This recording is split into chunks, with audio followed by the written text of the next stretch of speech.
નમસ્કાર વિદ્યાર્થી મિત્રો, આગળના લેક્ચરમાં આપણે મોલ સંકલ્પના અને મોલર દળ વિશે અભ્યાસ કર્યો. તો એમાં આપણે જોયું કે એક મોલ કેને કહેવાય. તો 12 ગ્રામ કાર્બનના સમસ્થાનિક હોય અને એની અંદર જેટલા પરમાણુ અથવા તો સ્પીસીસ છે એટલા જથ્થાને આપણે એક મોલ કહેશું. અને આગળ ઉપર આપણે ભણી ગયા છીએ કે એક મોલ કોઈ પણ પદાર્થ હોય, એક મોલ એની અંદર સંખ્યા ફિક્સ હોય છે 6.022 ગુણ્યા 10 ઉપર 23 ઘાત. આટલા અણુ હોઈ શકે અથવા તો પરમાણુ હોઈ શકે અથવા તો કોઈ પણ કણ હોઈ શકે.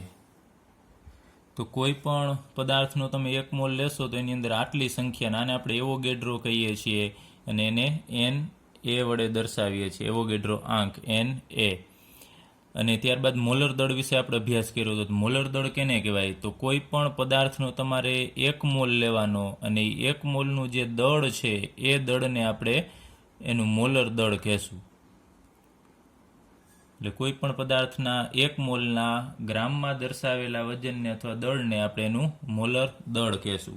હવે આપણે અભ્યાસ કરીએ બંધારણીય અથવા તો સંઘટનીય ટકાવારી.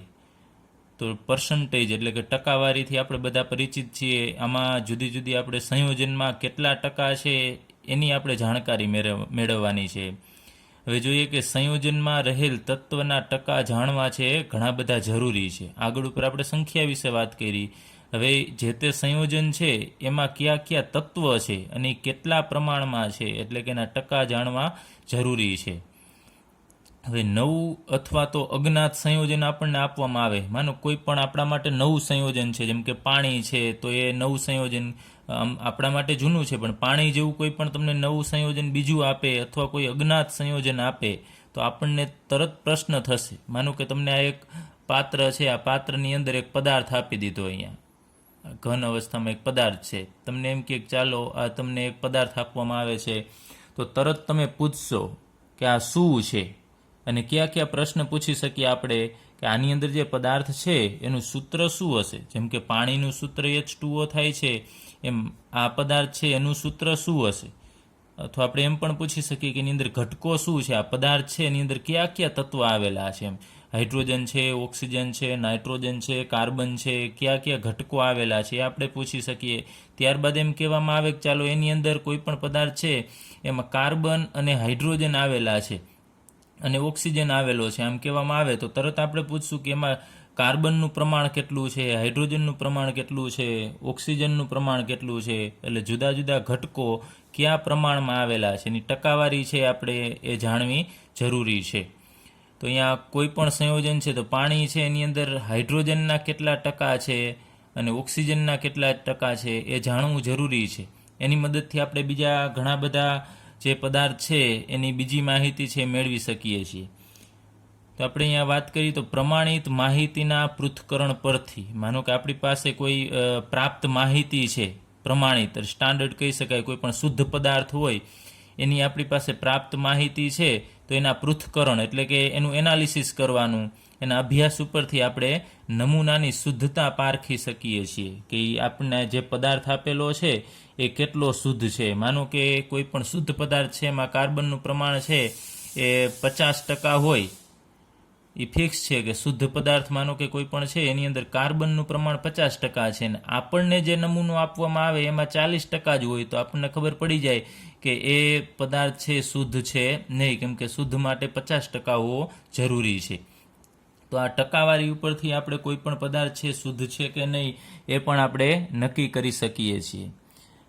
હવે સંયોજનમાં રહેલ તત્વના ટકા જાણવા માટેનું એક સૂત્ર છે એ આપણે જોઈએ કે સંયોજનમાં રહેલા કોઈ પણ તત્વની, એટલે અહીંયા તત્વ તરીકે આપણે કોઈ પણ લઈ શકીએ, કાર્બન, હાઇડ્રોજન, ઓક્સિજન, નાઇટ્રોજન, આવા કોઈ પણ તત્વની ટકાવારી, દળ ટકાવારી એટલે કે જે છે એની દળ ટકાવારી કેટલી છે તો એનું સૂત્ર છે સંયોજનમાં તે તત્વનું દળ. એટલે જે આપણને સંયોજન, માનો કે પાણી આપેલું છે અને તમારે એમાં હાઇડ્રોજનના ટકા ગણવાના છે, હાઇડ્રોજનના ટકા કેટલા છે આપણે ગણવા છે, તો અહીંયા હાઇડ્રોજનની ટકાવારી અને સંયોજનમાં તે તત્વનું દળ, એટલે જેની ટકાવારી ગણતા હોય એનું આપણે પરમાણુય દળ મૂકવાનું અહીંયા. અને છેદમાં સંયોજનનું મોલર દળ, એટલે જે સંયોજન કીધું છે પાણી, તો પાણીનું મોલર દળ તમને ખ્યાલ છે ને આણ્વીય દળ જેટલું જ હોય છે એને ગુણ્યા 100 કરવાના એટલે આપણને જે તે તત્વની દળ ટકાવારી મળશે. હવે આપણે આ એક દાખલો ગણીએ એટલે તમને ક્લિયર થશે. આપણને કહેવામાં આવે કે H2O પાણી H2Oમાં રહેલ દરેક તત્વની ટકાવારી ગણો.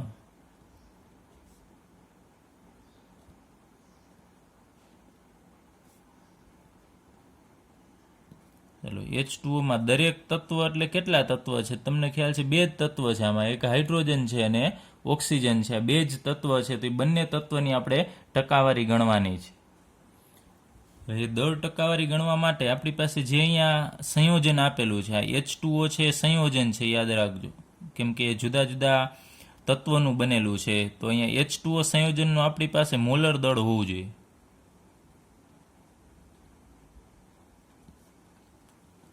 મોલર દળ કેટલું થશે? તો અહીંયા ઓક્સિજનના 16 લઈ લેવાના છે અને હાઇડ્રોજનના તમારે 1.008 પ્રમાણે લઈ લેવાના છે અને એનું તમે ગણતરી કરશો એટલે આપણને ટોટલી એ 18.02 ગ્રામ મળે છે. એટલે દળ ટકાવારી માટે મહત્વનું H2O કે અહીંયા જે સંયોજન આપેલું હોય એનું મોલર દળ છે આપણે ગણી લેવાનો છે કે હાઇડ્રોજનના તમારે 2 થશે ને ઓક્સિજનના 16 થશે એટલે ટોટલ 18 થશે, પણ આપણે એ પરફેક્ટ લીધું છે એટલે 18.02 જેવું આપણને મળે છે એનું મોલર દળ. હવે આપણે દરેક તત્વની દળ ટકાવારી, તો સૌપ્રથમ હાઇડ્રોજનની આપણે દળ ટકાવારી ગણવાની છે. તો અહીં આપણે લખીએ એનું સૂત્ર, હાઇડ્રોજનની Hની દળ ટકાવારી. હાઇડ્રોજનની દળ ટકાવારી કેટલી થશે? તો ઉપર કીધું છે તમને સંયોજનમાં તે તત્વનું દળ એટલે કે પરમાણુય દળ આપણે અહીંયા લેવાનું થશે. પરંતુ એક વસ્તુ જોવાની છે કે આ સંયોજન છે એની અંદર હાઇડ્રોજન કેટલા છે? તો તમે જુઓ છો H2O એનું સૂત્ર છે એમાં હાઇડ્રોજન 2 છે. તો 2 હાઇડ્રોજન છે ને તો પહેલાં તમારે અહીંયા 2 વડે ગુણવાનું. જેટલા હાઇડ્રોજન હોય જેની ટકાવારી, હાઇડ્રોજનની ટકાવારી કાઢો છો તો હાઇડ્રોજન એના સૂત્રમાં કેટલા છે એ જોવાનું. તો 2 છે તો અહીંયા 2 લખવાનું. 2 ગુણ્યા હાઇડ્રોજનનું પરમાણુય દળ એટલે કે અહીંયા તે તત્વ એટલે હાઇડ્રોજન તત્વનું પરમાણુય દળ લખવાનું અને છેદમાં સંયોજનનું મોલર દળ. અહીંયા સંયોજન કયું છે? તો H2O છે, તો આપણે લખીએ H2O નું મોલર દળ અને ગુણ્યા 100. આપણે આવું સૂત્ર બનાવ્યું છે. જનરલ સૂત્ર અહીંયા ઉપર છે જ, પરંતુ સમજવા માટે જે તત્વની ટકાવારી હોય અહીંયા લખીએ હાઇડ્રોજનની દળ ટકાવારી બરાબર જેટલા હાઇડ્રોજન હોય એટલા વડે અહીંયા ગુણવાનું. 2 ગુણ્યા અહીંયા ઉપર હાઇડ્રોજનનું દળ એટલે આપણે એનું પરમાણુય દળ લેશું, હાઇડ્રોજનનું પરમાણુય દળ ગુણ્યા 100 છેદમાં H2O નું મોલર દળ. હવે આપણે આમાં કિંમત મૂકીએ બધી. તો અહીંયા 2 ગુણ્યા હાઇડ્રોજનનું પરમાણુય દળ છે તમને ખ્યાલ છે પરફેક્ટ લઈએ તો 1.008 થશે. એના છેદમાં H2O નું મોલર દળ 18.02 એને ગુણ્યા 100. આનું આપણે સાદુરૂપ આપીએ 2 ગુણ્યા 1.008 ગુણ્યા 100 છેદમાં 18.02, તો એનું સાદુરૂપ આપીએ તો આપણને જવાબ મળે છે 11.18. આટલા ટકા મળશે. તો અહીંયા આપણને મળ્યું હાઇડ્રોજનની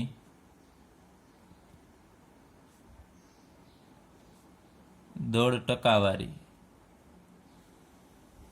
11.18. એટલે આખું સંયોજન છે એમાં હાઇડ્રોજનની દળ ટકાવારી આપણને મળી 11.18 છે. હવે આપણે એના પછી ઓક્સિજનની દળ ટકાવારી ગણીએ. ચલો, તો ઓક્સિજન માટે અહીંયા આપણે લખીએ ઉપર મુજબ જ ઓક્સિજનની દળ ટકાવારી બરાબર. ઓક્સિજન કેટલા છે અહીંયા? તો એક જ ઓક્સિજન છે. તો હવે આપણે અહીંયા 2 વડે અહીંયા 1 વડે ગુણવાની જરૂર નથી, કેમ કે 1 તો હોય જ. તો ઓક્સિજન 1 હોય તો ડાયરેક્ટ તમારે લખવાનું છે ઓક્સિજનનું પરમાણુય દળ છેદમાં H2O નું મોલર દળ ગુણ્યા 100. આપણે સમજવા માટે આ સૂત્ર લખીએ છીએ. હવે અહીંયા લખીએ ઓક્સિજનનું પરમાણુય દળ કેટલું છે? તો એ તમને ખ્યાલ છે 16.00 છે છેદમાં H2O નું મોલર દળ. તો H2નું મોલર દળ આપણે શરૂઆતમાં લીધું 18.02 અને એને ગુણ્યા 100. તો આનું સાદરૂપ આપીએ 16 ગુણ્યા 100 એટલે 1600 છેદમાં 18.02 કરશો એટલે આપણને જવાબ મળશે 88.79. તો અહીંયા ઓક્સિજનની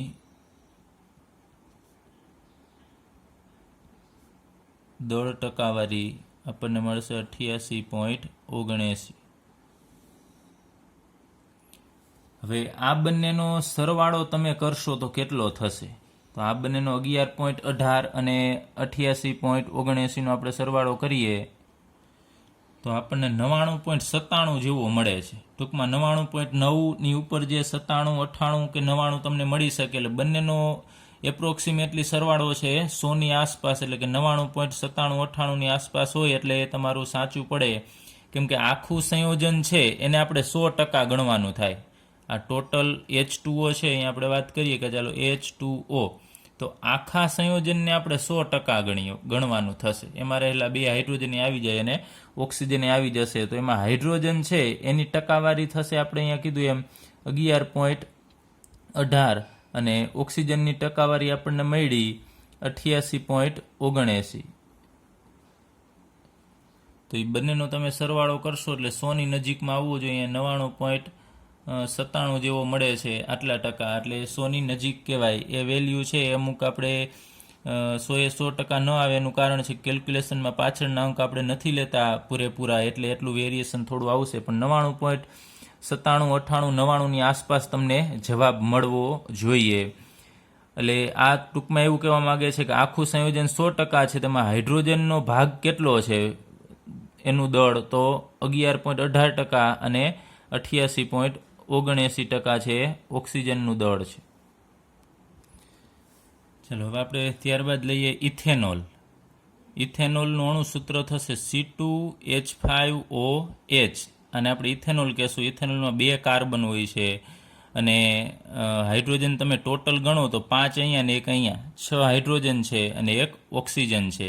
તો એમાં રહેલા દરેક તત્વમાં એક કાર્બન આવશે, હાઇડ્રોજન આવશે અને ઓક્સિજન આવશે. તો આ દરેક તત્વની આપણે દળ ટકાવારી ગણવાની છે. જેમ આપણે પાણીમાં એની દળ ટકાવારી ગણી એ જ રીતે અહીંયા ગણવાની થશે. એના માટે અગત્યનું છે C2H5OH, એટલે કે આ ઇથેનોલ છે, ઇથેનોલનું મોલર દળ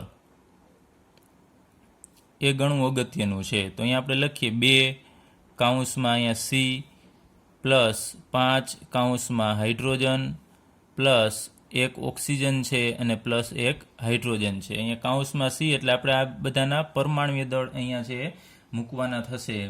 તો અહીંયા આપણે લખીએ 2 કૌંસમાં કાર્બનનું પરમાણુય દળ છે 12.01 છે પ્લસ 5 કૌંસમાં હાઇડ્રોજનનું 1.008 પ્લસ અહીંયા ઓક્સિજનનું પરમાણુય દળ છે 16 છે 16.00 અને ફરીથી હાઇડ્રોજનનું પરમાણુય દળ 1.008. હવે આ બધાનું આપણે સાદરૂપ આપીએ તો તમને ફાઇનલ જવાબ છે એ મળશે 46.068 ગ્રામ. તો આ ઇથેનોલનું મોલર દળ આપણને મળી ગયું 46.068 ગ્રામ. કેમ કે દળ ટકાવારી માટે અગત્યનું એનું મોલર દળ છે. હવે આપણે આગળ જે સૂત્ર ભણી ગયા એ મુજબ જ અહીંયા બધાના ટકાવારી મૂકતા જઈએ. ચલો પહેલાં કાર્બનની દળ ટકાવારી ગણીએ તો કાર્બનની દળ ટકાવારી બરાબર, અહીંયા કાર્બન કેટલા છે આના સૂત્રમાં તમારે જોઈ લેવાના છે, તો 2 છે. તો 2 ગુણ્યા, હવે ડાયરેક્ટ આપણે કાર્બનનું અહીંયા 2 ગુણ્યા કાર્બનનું પરમાણુ દળ જ ડાયરેક્ટ મૂકી દઈએ છીએ. તો એ કેટલું છે તમને ખ્યાલ છે 12.01 છેદમાં મોલર દળ આવશે સૂત્રમાં. આ ઇથેનોલનું મોલર દળ આપણે સૂત્ર નથી લખતા, ડાયરેક્ટ કિંમત મૂકીએ છીએ છેદમાં 46.068 અને એને ગુણ્યા 100. ચલો આનું સાદરૂપ આપશો એટલે આપણને જવાબ મળે છે અહીંયા 52.14. આટલા ટકા મળ્યા. તો કાર્બનની દળ ટકાવારી 52.14 થશે. ચલો સેમ એ જ રીતે એના પછી લઈએ આપણે હાઇડ્રોજનની દળ ટકાવારી. હાઇડ્રોજનની દળ ટકાવારી બરાબર. હવે હાઇડ્રોજન કેટલા છે આ સૂત્રમાં તમારે જોવાના છે. 5 અહીંયા છે અને 1 અહીંયા છે, એટલે બધાનું સાથે જ ગણતરીમાં અહીંયા લઈ લેવાના છે. 5 અને 1 અહીંયા 6, તો ટોટલી આપણે અહીંયા 6 મૂકીશું. 6 ગુણ્યા જેની દળ ટકાવારી આપણે ગણતા હોય એનું પરમાણુ દળ લેવાનું અહીંયા 1.008, અને છેદમાં તો બધા માટે સરખું જ આવશે. અહીંયા ઇથેનોલનું મોલર દળ અને એને ગુણ્યા 100. ચાલો 6 ગુણ્યા 1.008 ગુણ્યા 100 ના છેદમાં 46.068 કરશો એટલે આપણને જવાબ મળે છે 13.13%. તો હાઇડ્રોજનની દળ ટકાવારી 13.13 થશે. ચાલો એ જ રીતે આપણે હવે છેલ્લું આનું તત્વ છે ઓક્સિજન. તો ઓક્સિજનની દળ ટકાવારી ગણીએ. ઓક્સિજનની દળ ટકાવારી બરાબર. હવે ઓક્સિજન કેટલા છે આ સૂત્રમાં બધું આખામાં જોઈ લેવાનું. એક જ છે ઓક્સિજન, તો આપણે કાંઈ અહીંયા જેમ 2 અને 6 વડે ગુણીએ છીએ એમ ગુણવાના નથી. ડાયરેક્ટલી ઓક્સિજનનું પરમાણુ દળ છે આપણે મૂકી દેવાનું છે, અને છેદમાં ઇથેનોલનું મોલર દળ એને ગુણ્યા 100. તો અહીંયા 16 ગુણ્યા 100 એટલે 1600 ભાગ્યા 46.068 કરશો એટલે આપણને જવાબ મળશે 34.73%.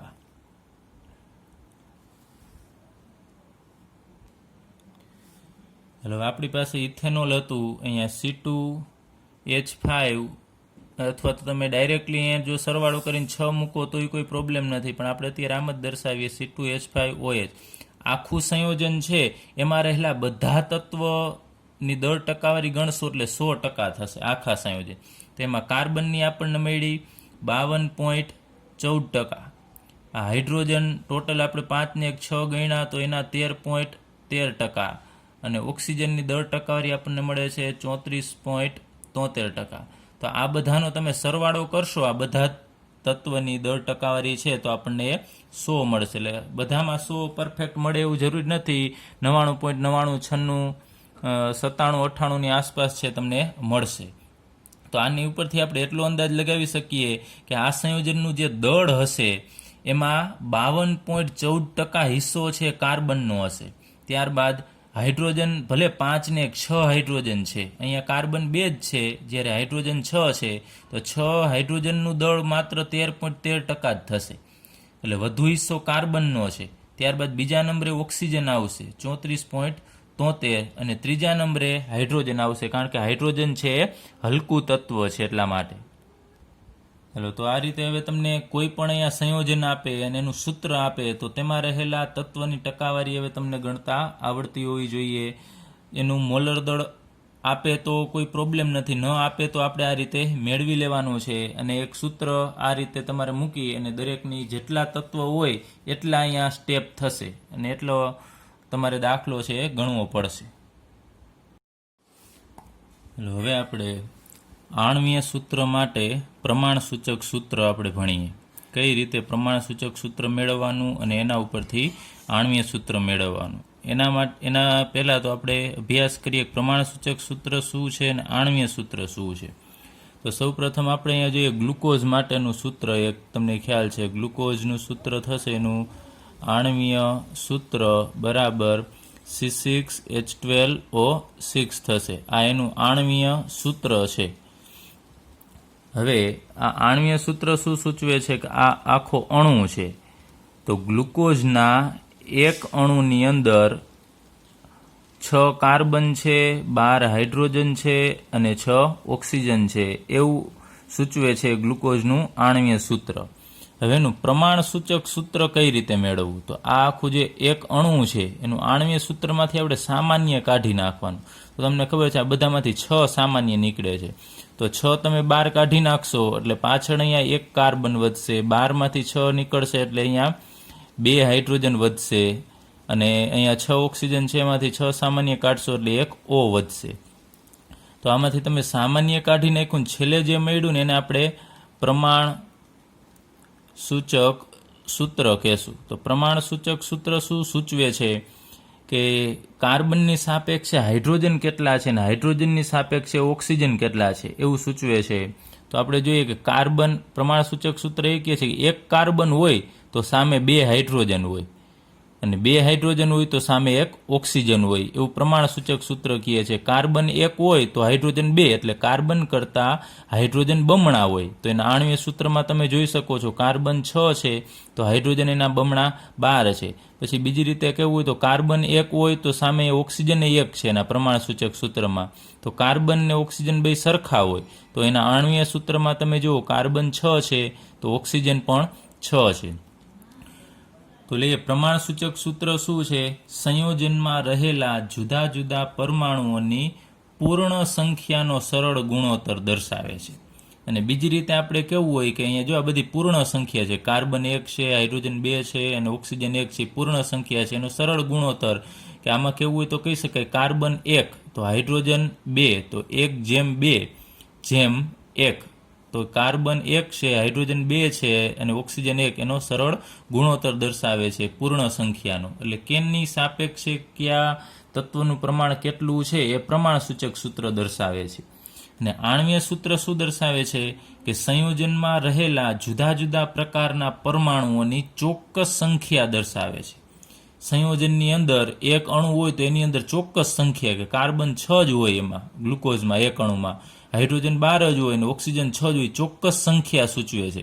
જ્યારે પ્રમાણસૂચક સૂત્ર ઉપરથી તમને ચોક્કસ સંખ્યા ખ્યાલ ન આવે કે કાર્બન 1 અહીંયા છે તો હાઇડ્રોજન સામે 2 છે, એટલે આ પ્રમાણસૂચક સૂત્ર ઉપરથી તમને એટલું જ ખ્યાલ આવશે કાર્બન કરતાં હાઇડ્રોજન બમણા છે. પણ કેટલા કાર્બન છે ગ્લુકોઝમાં એ તમને પ્રમાણસૂચક સૂત્ર ઉપરથી ખ્યાલ આવે નહીં, એ તમને આણ્વીય સૂત્ર ઉપરથી ખ્યાલ આવશે.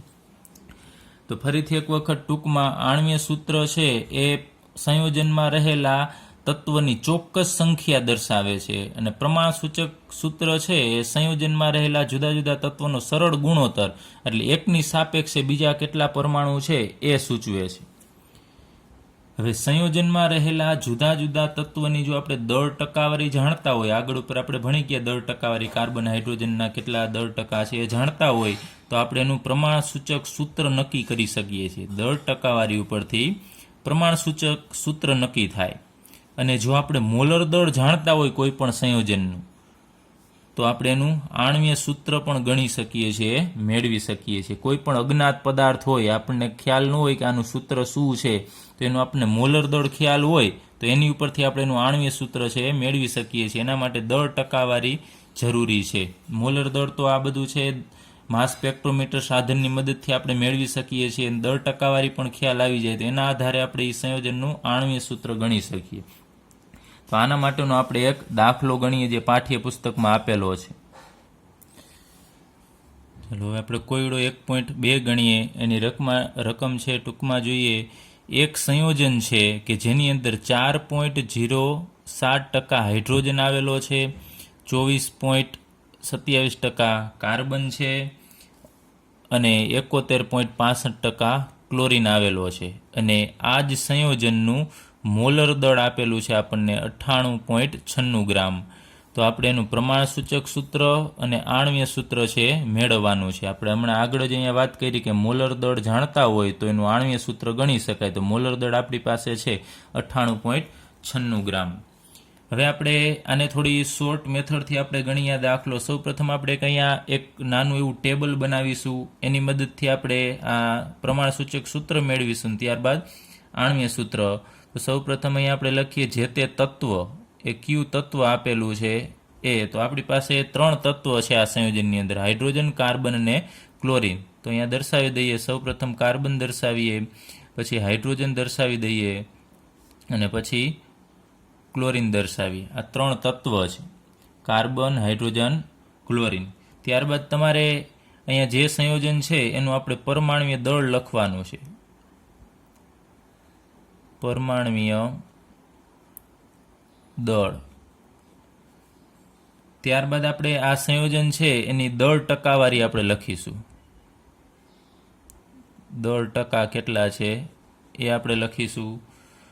ત્યારબાદ હવે એ ટકાવારી છે, ચાલો હમણાં આપણે લઈએ. સૌ પ્રથમ આ લખી નાખીએ. કાર્બનનું પરમાણ્વીય દળ કેટલું છે તો તમને ખ્યાલ છે 12.01, હાઇડ્રોજનનું 1.008, ક્લોરીનનું 35. અહીં આપણે પરફેક્ટ નહીં, આપણે જે એક સન્નિકટન કરીને ડાયરેક્ટ આપણે 35.5 લઈ લઈએ છીએ. હકીકતમાં એ 35.453 છે, પણ ગણતરી માટે આપણે 35.5 લઈ લઈએ છીએ. હવે કાર્બનના ટકા કેટલા છે તો એ તમને આપેલું છે 24.27.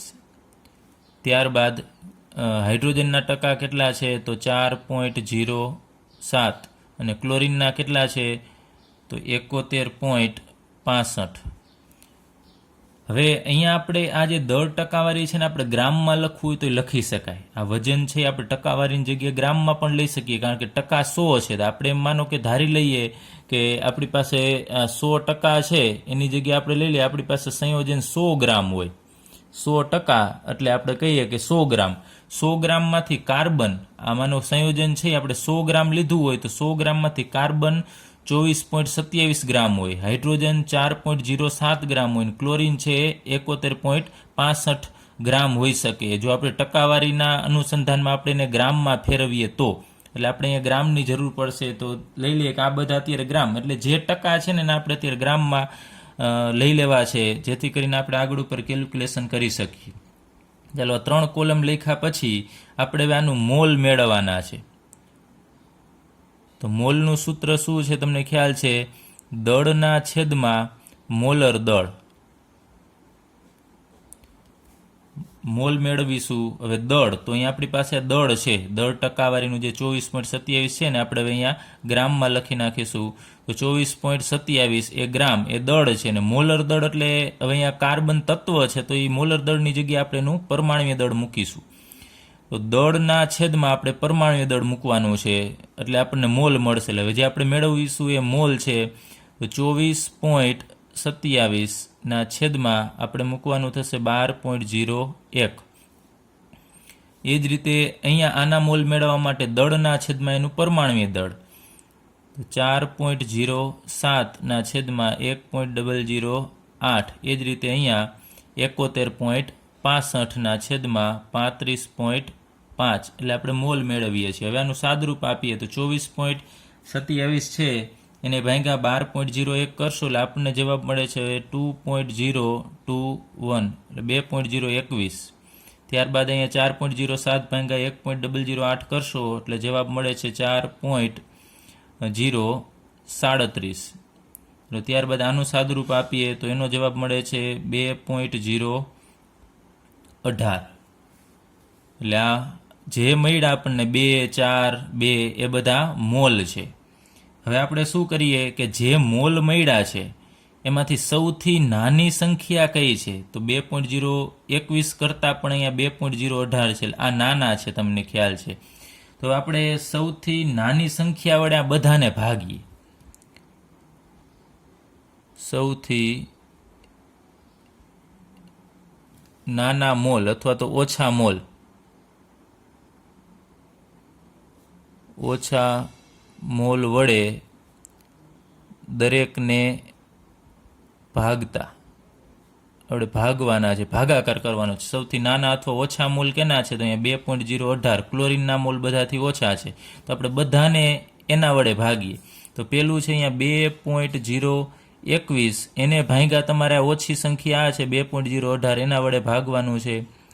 ત્યારબાદ અહીંયા 4.037 છે એને પણ એ જ આ ઓછી સંખ્યા વડે ભાગવાનું 2.018, અને 2.018 છે એને એના વડે જ ભાગવાનું. એટલે કે આ ત્રણમાંથી જેના ઓછા મોલ હોય એ ઓછા મોલને આપણે આ બધી સંખ્યા છે એના વડે ભાગાકાર કરીશું. એટલે બધી સંખ્યા ભાગ્યા જે ઓછા મોલ હોય એ આપણે અહીંયા દર્શાવવાના થશે. અહીંયા ઓછા મોલ 2.018 છે, બધાને 2.018 વડે ભાગવાના. હવે આનું ફરીથી આપણે સાદરૂપ આપવાનું. તો આનું સાદરૂપ આપશો એટલે આપણને જવાબ મળશે 1.00. ત્યારબાદ અહીંયા 4.037 ભાગ્યા 2.018 કરશો એટલે એનો જવાબ મળે છે 2.00. ત્યારબાદ આનો ભાગાકાર કરશો એટલે તો તમને ખ્યાલ છે સમાન સંખ્યા છે 1.00 મળશે. ત્યારબાદ અહીંયા કોલમ એક આપણે કરી શકાય અને ન કરવી હોય તો કંઈ પ્રોબ્લેમ નથી. અહીંયા પૂર્ણાંક છે, જો અપૂર્ણાંક હોય તમે જુઓ છો આ બધા પૂર્ણાંક છે 1.0 2.0 અને 1.0 આ બધા પૂર્ણાંક છે. જો પૂર્ણાંક ન હોય તો આપણે ફરીથી એને સાદી પૂર્ણાંક સંખ્યામાં લખવાનું. સાદી પૂર્ણાંક સંખ્યાની એક કોલમ બનાવવાની. અહીંયા તો એક છે જ તો આપણે ડાયરેક્ટ મૂકી દેવાનું 1.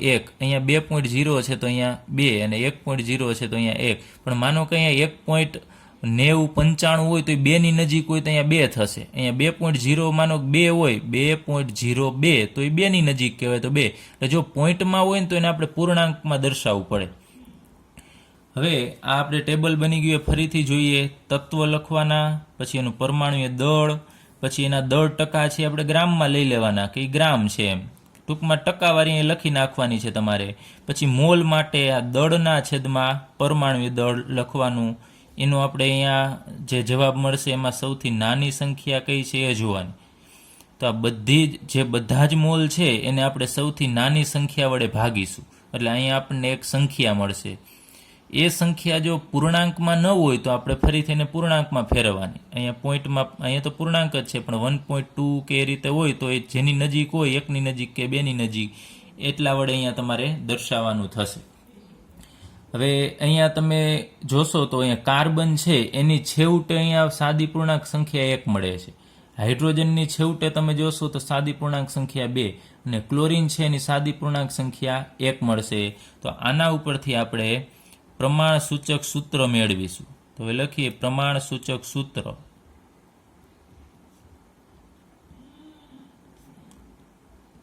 પ્રમાણ સૂચક સૂત્ર છે એ શું થશે તો અહીંયા કાર્બન સામે જોવાનું કેટલા છે 1 તો અહીંયા કાર્બન આપણે 1 જ મૂકીશું.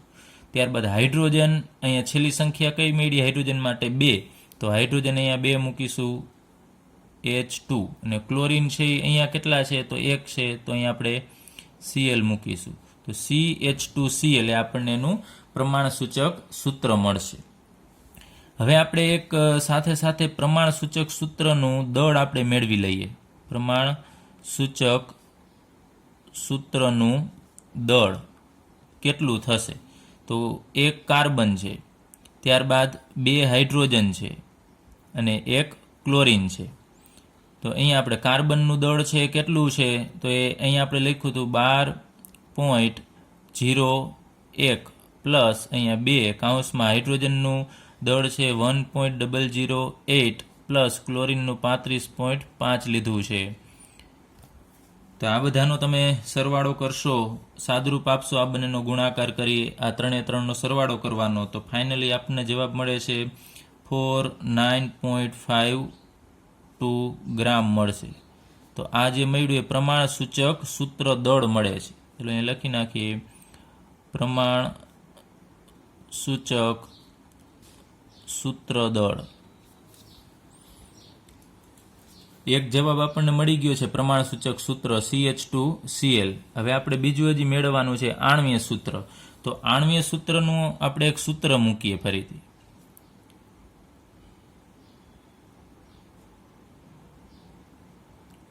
આણ્વીય સૂત્ર બરાબર શું થશે તો n ગુણ્યા પ્રમાણ સૂચક સૂત્ર.